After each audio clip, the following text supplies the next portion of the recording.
No one will lost a life. A delegation of the Khadc Hills Autonomous District Council, led by its Chief Executive Member Panyat Singh Siem on Thursday, requested Governor Phagu Chauhan to grant his assent to the various pending bills passed by the council. Speaking to reporters after the meeting, Siem said the expert committee constituted by the state government had recently returned as many as 8 bills seeking more clarification in them.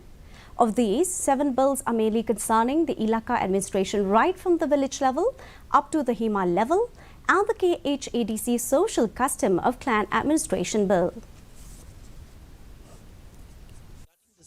These bills also, we have expressed our concern to the governor that as soon as we have done with our correction with all these 8 bills will be sent again to governor, and we have requested him to give a nod or to assent all these bills. And we're very happy that from the governor's side had expressed his willingness to assent these bills in future, and also will be in a close relation with the Khadc in future.